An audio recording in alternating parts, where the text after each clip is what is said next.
नमस्ते everyone, welcome to our channel Echo tutor.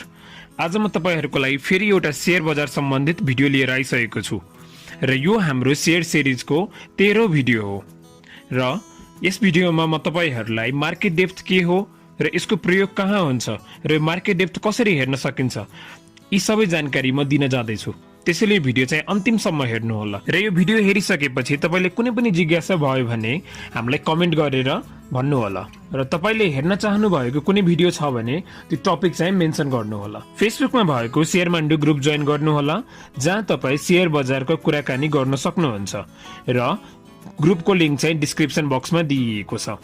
त्यसमा click गरेर तपाई ग्रुप जोइन गर्न सक्नुहुन्छ। हामीले बनाउने शेयर बजारका भिडियोहरू नयाँ लगानीकर्ताहरूको लागि युजफुल हुन्छ र किनभने हामीले चाहिँ शेयर बजार जिरो लेभलबाट प्रवेश गर्न सिकाएका छौं। र यदि तपाई हाम्रो च्यानलमा नयाँ हुनुहुन्छ भने कृपया सब्स्क्राइब गरिदिनु होला र छेउमा भएको बेल आइकन पनि थिच्नु होला जसले गर्दा नयाँ शेयर मार्केटको भिडियो आयो भने तपाईलाई नोटिफाई गरिन्छ। अब यस भिडियोको सुरुवात गरौँ।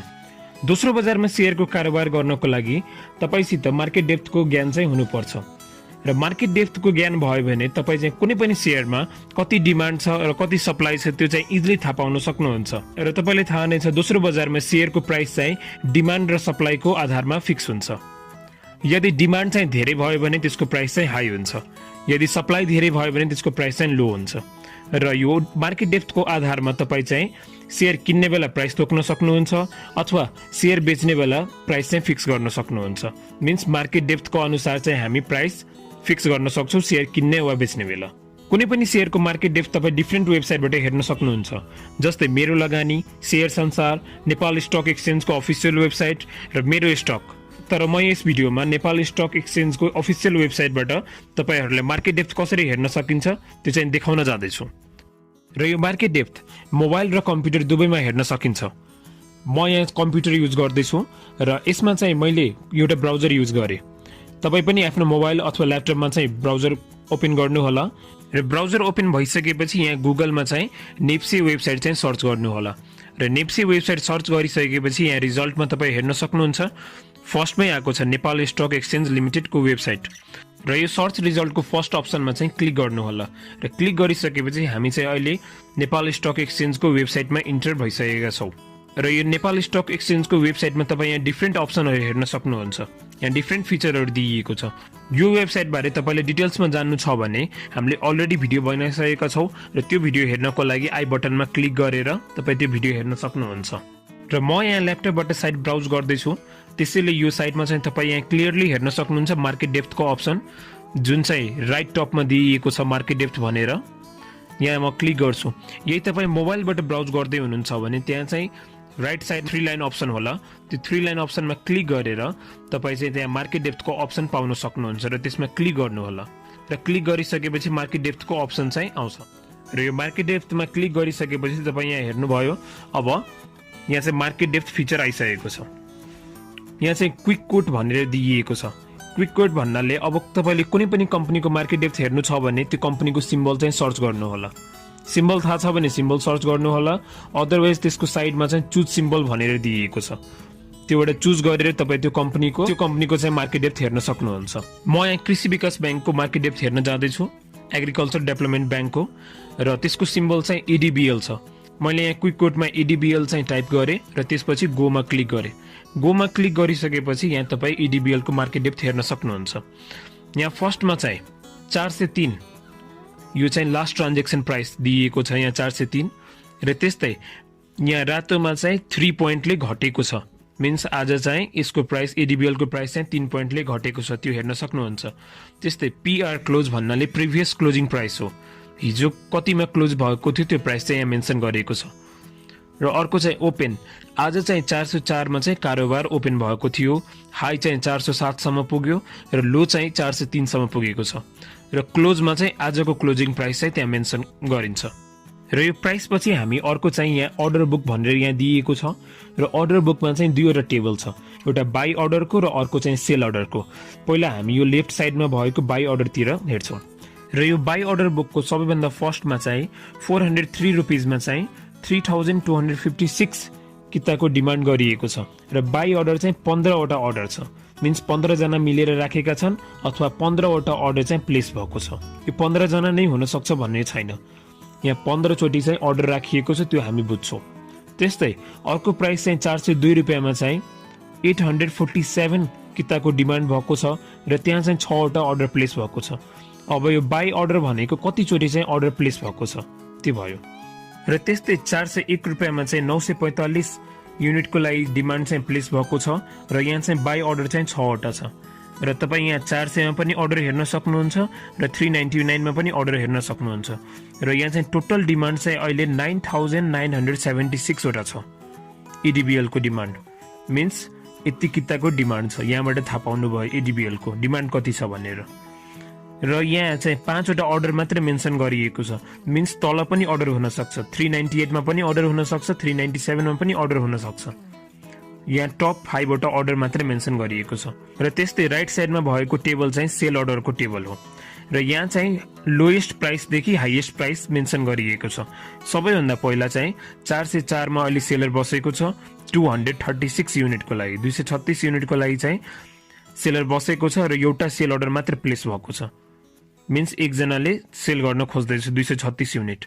त्यस्तै 405 रुपैयाँमा चाहिँ 1000 किताबको लागि चाहिँ सेल अर्डर प्लेस भएको छ र त्यो चाहिँ सेल अर्डर एउटा मात्र प्लेस भएको छ, मिन्स एकजनाले मात्र बेच्न खोज्दैछ।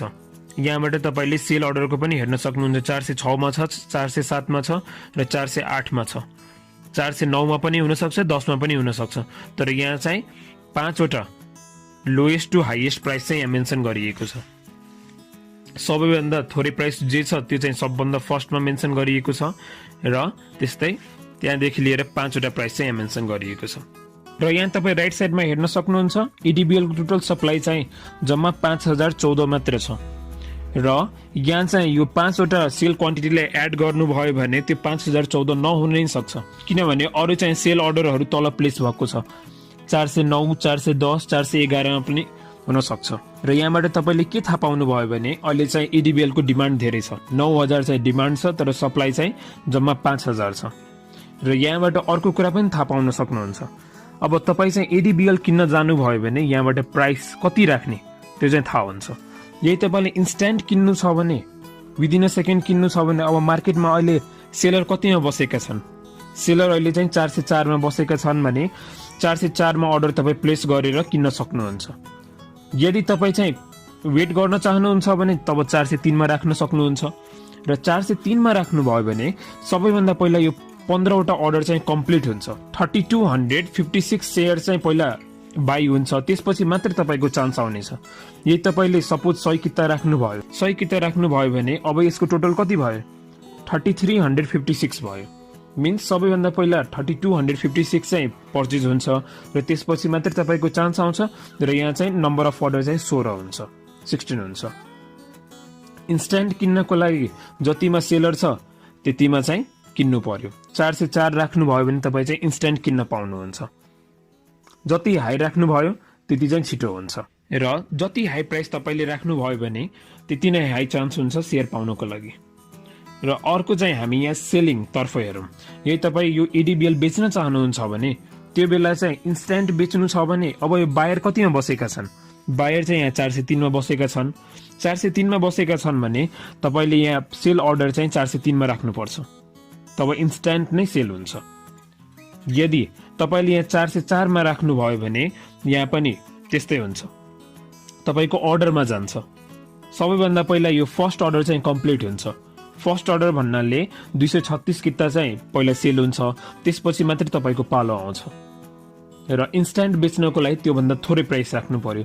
403 राख्नुभयो अथवा 402 राख्नुभयो भने तपाईको सेयर चाहिँ छिट्टै नै सेल हुन्छ। र यहाँबाट के थाहा पाइयो? सेयर किन्नको लागि कति प्राइस राख्ने र सेयर बेच्नको लागि कति प्राइस राख्ने। र यो मार्केट डेप्थ हेरिसकेपछि तपाईँ चाहिँ कतिमा सेयर किन्ने र कतिमा सेयर बेच्ने चाहिँ आइडिया लिन सक्नुहुन्छ। र अब तपाईँ यहाँबाट अरू अरू कम्पनीको मार्केट डेप्थ पनि हेर्न सक्नुहुन्छ। सपोज म चाहिँ यहाँ घोडा लघुवित्तको मार्केट डेप्थ हेर्न जाँदैछु, त्यसको लागि चाहिँ मलाई सिम्बल चाहियो र त्यसको सिम्बल चाहिँ जीजीबीएसएल हो। यहाँ मैले क्विक कोटमा जीजीबीएसएल सर्च गरेँ र गोमा क्लिक गरिसकेपछि यहाँ जीजीबीएसएल को मार्केट डेप्थ आयो। यदि तपाईँले नाम थाहा छैन भने तपाईँ यो साइडमा भएको अप्सनमा क्लिक गर्नुहोला, यहाँ लिस्ट छ, गो को साइडमा जुन चाहिँ लिस्ट छ त्यसमा क्लिक गर्नु होला र त्यहाँबाट सिम्बल चाहिँ सेलेक्ट गरेर त्यो कम्पनीको मार्केट डेप्थ हेर्न सक्नुहुन्छ। यहाँ पनि त्यस्तै छ, पहिले जस्तै छ, इन्फर्मेसनहरु यहाँ मेन्सन गरिएको छ र यहाँबाट तपाई मार्केट डेप्थ हेर्न सक्नुहुन्छ यसरी। यदि कुनै बेला यो दुवै अर्डर बुकबाट एउटा अर्डर बुक चाहिँ खाली भयो, सपोज यहाँ बाई अर्डर बुक चाहिँ खाली भयो, मिन्स हामी के बुझ्न सक्छौं यहाँ चाहिँ बायर छैन। त्यस्तै सेल अर्डर बुक चाहिँ खाली भयो भने हामी बुझ्न सक्छौं यहाँ चाहिँ सेलर छैन। तर यदि दुवै खाली छ भने हामी बुझ्न सक्छौं यसको कारोबार भइरा छैन अथवा सेलर अथवा बायर छैन। र अहिले 3 बजिसकेको छ र 3 बजेपछि चाहिँ हाम्रो मार्केट बन्द हुन्छ र मार्केट बन्द भइसकेपछि तपाई चाहिँ मार्केट डेप्थ हेर्न पाउनुहुन्न। र यहाँ तपाई हेर्न सक्नुहुन्छ घोडी घोडा लघुवित्तको प्राइसको रेकर्डहरु यहाँ मेन्सन गरिएको छ, देखाइएको छ। र अरु चाहिँ यो भन्दा पहिले जुन तपाईले टप 5 बायर र टप 5 सेलर चाहिँ अर्डर बुकमा हेर्नु भएको थियो त्यो अर्डर बुक यहाँ छैन। त्यो चाहिँ तपाई मार्केट ओपन भएको बेला मात्र हेर्न सक्नुहुन्छ। अन्त्यमा सबैजनालाई धन्यवाद यो भिडियो अन्तिमसम्म हेरिदिनु भएकोमा। र तपाईले यो भिडियो कस्तो लाग्यो आफ्नो प्रतिक्रिया चाहिँ कमेन्ट गर्नु होला र कुनै टपिकमा भिडियो चाहियो भने त्यो पनि मेन्सन गर्नु होला। र हाम्रो च्यानलमा नयाँ हुनुहुन्छ भने कृपया सब्स्क्राइब गरिदिनु होला र छेउमा भएको बेल आइकन पनि थिच्नु होला, जसले गर्दा नयाँ भिडियोहरु आयो भने सबैभन्दा पहिला तपाईलाई नोटिफाई गरिन्छ।